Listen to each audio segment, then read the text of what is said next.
Hey guys, what's going on? Today I'm bringing y'all some team deathmatch gameplay.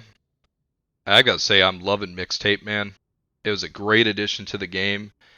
I know not everyone's gonna agree with this, but I'm very happy that they took out arenas. In my opinion, this is just my opinion, guys. You don't have to destroy me in the comments, but I'm just saying my opinion. The point of the side mode, like arenas or Mixtape or whatever, in Apex is to give the players a casual, fun mode to just go in and not really worry about winning, not really worry about looting or dying. Just go in and have fun. Have fun, maybe get better at aiming, get better at playing, get better at movement, and just have fun. Arenas really didn't hit that mark in my opinion. Arenas was sort of it was very competitive. It was. Sure, you could play it casually, but more often than not, it got competitive. People got frustrated, they got mad, it just wasn't, and after a while, it just wasn't that popular of a mode. And especially ranked arenas. Arenas had like 2% of the player base ever played ranked arenas or something like that. Um, I played it a handful of times. If I'm gonna play ranked, I'm just gonna play battle royale. But that's just my opinion. Mixtape, man, hits the nail on the head. It's fun. It's casual. I love it. Uh, Today I got a story for y'all, and it's the first time I ever got jumped. Some of you might know I'm from Ohio, and the town I'm from in Ohio is a real small town. Not super high in crime, but not super low either. I would say it's kind of like average. Not a real good town, but you know, it's not Detroit, it's not the hood.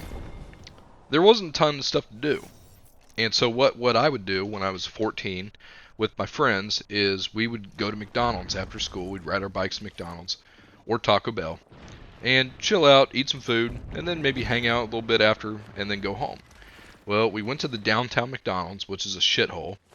This McDonald's was horrible. They had the cops called on them constantly because it was downtown and it was 24/7, so it was always open at night. And you know, at night, not a lot of good things happen. Um, and so this McDonald's is a bad area of town. Well, we went in the day. It was like after school. It was like 2:30, 3 o'clock. So it wasn't a bad time of day. It was just a bad area. We eat our food. We start to go ahead and leave. Now to get home, you had to take this thing called the bike path, which is exactly what it sounds. It's a big path that goes all the way through the city. People walk on it. They ride their bikes on it. They smoke weed on it. They do drug deals on it. All sorts of shit. And me and my friends, we're on our bikes. We leave McDonald's. We get on the bike path. As we're heading home, we're about maybe half mile from the McDonald's at this point. It was right where the bike path went from being in a urban city environment to the forest. A lot of the bike path is through the forest. And as we're getting to that threshold where it goes from city to forest, these three guys walk from the forest onto the bike path in front of us, and they like block it off, right? And these three guys, one of them, the leader, he turned out to be 19. He was a full-grown man, and his other buddies were like 16, 17. They were quite a bit smaller than him. They were about our size. But this dude, the leader, he was like 6'1", 6'2". He had a full beard, wearing a wife beater. Like he was a grown dude. Me and my friends, we were just 14, and at the time, I had like just started growing. I hit puberty a little later, and so I still had a little bit of a higher voice, and I was only like maybe 5'7" or 5'8", 5'9" at the most. I wasn't really a big kid, and I was only maybe 140 pounds. I was pretty skinny. But his leader, he was like 6'1", 6'2", about 220, he had tattoos, and he was wearing a wife beater. Like he looked like, you just picture yourself in your mind, someone that looks like they're bad news. That's kind of what this guy looked like. Um, and they block up the bike path, and immediately when they did that, they hadn't even said anything yet. My buddy in the middle, he was a little bit more nervous. He immediately started backing up. Like he backed up like 10 feet. Me and my one buddy, we were on the ends. We were all three of my friends, well, me, you know, the three of us. We were all next to each other, standing up on our bikes. My one buddy in the middle starts backing up, backs up like 10 feet. The dude, their little leader, little ringleader, immediately starts shit-talking that. You mean, are you afraid? Are you a pussy? What you got to be afraid of, man? Like, what you know, we're not scary. We're just your friends. You know, it's always these shitty-ass people like this always try to say, you know, we're your friends. No, no, you're not. And my friend was scared, man, and I was too, but I wasn't going to back up. I wasn't going to show that fear, ever. Like, if we were going to fight, then we were going to fight. I don't want to fight. I would have got my ass beat for sure, but I'm not backing up. Like, we're not going to be afraid. And this dude, that gave him so much confidence that my friend backed up. He immediately started shit-talking, calling my friend a pussy, saying, you got nothing to be afraid of. And then he started pointing to me and my other friend. He's like, look, these guys aren't afraid. They're not backing up. They're not afraid of me. Why are you afraid? And like that just gave him like so much confidence that my friend was afraid of him.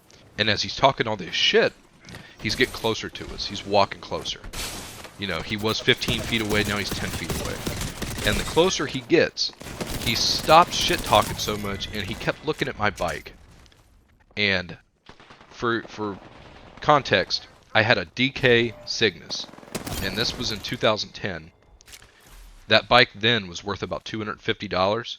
It's probably worth about $350, maybe $400 now. This is 2023. It was 13 years ago. Jesus. So it was an expensive bike, man. I liked my bike. I did a lot of tricks with it. I took forever to save up and buy that bike. It was an expensive bike, man. I loved it. The closer this guy gets, he keeps saying, "Man, that's a nice bike. You mind if I ride it?" And I go, no, man. I don't like people ride my bike. No, I'm good. And then he's getting closer. He's like, "Come on, man. Don't you trust me?" And he's saying this, kind of smiling, kind of laughing charismatically. Come on, man. Don't you trust me? And I was like, I said, "No, I don't." And he thought my brutal honesty was funny. He starts laughing. He's like, "Oh, come on, man. Come on, you can trust me." And then I'm like, "No, I'm good, man. I don't let people ride my bike." And at this point, he's like 4 or 5 feet in front of me. He's gotten closer. And then he changes his tone entirely. He says, "Give me your bike." And at this point, I'm like, okay, I'm not doing this. I get on my bike, and I start moving around him. I go to his right. I'm just like, okay, I'm just going to ride around him. He, with his left arm, he like clotheslines me in the front of my chest. Like he clotheslines me like in WWE. And with his right arm, at the same time as clotheslining me with his left arm, he grabs the back of my shirt and rips me off the fucking bike. Excuse my language there, but when I say rips me, like he threw me off the bike a few feet. I fell onto the ground, hit the back of my head, and at this point, I'm thinking, okay, I kind of like turtle up, like I bring my arms over my face, and I'm like trying to roll onto my side, because I'm thinking him and his 3 friends are going to start beating the shit out of me now. Like they're going to start kicking me and punching me and everything. And he threw me to the ground hard enough I hit my head, so I was already kind of dazed. Like it hurt. And then nothing happened for a second. And then I kind of look up and I realize he took my bike. And his other 2 buddies, they didn't really want any part of that stuff. They had just ran off. And so I looked at my buddy who backed up. He had kind of gotten off his bike. I said, "Hey man, give me your bike. Let me get on your bike right now. I got to go after him." And I start chasing this guy with my friend's bike. I chase him all the way back to his apartment, and I see him go into his apartment with my bike, shut the door. So I'm thinking, shit, man, he just took my bike. Well, while all this was happening, my buddies had called the cops. And so right after I saw him go into his apartment with my bike, a couple minutes after, the cops showed up. They go into his apartment, they arrest him, and they give me my bike back. Now, I don't know whatever happened. I don't know whatever happened to that dude. I doubt he was in jail for too long. But, he did technically assault me and steal my bike. So, that was kind of messed up. But, that was the first time I ever got jumped. I would say that counts as being jumped. And yeah, it was not fun. It was not fun, and I was terrified, man. I was terrified. You got to be more prepared for that kind of stuff to happen. But, if you guys enjoy this kind of content, the story time and stuff, and like Apex gameplay, please consider subscribing, as it helps me out immensely. These videos, they take a while for me to make. I'm not a great editor, so it takes me a long time, longer than I care to admit. But, hope you guys all have a great day. Take it easy.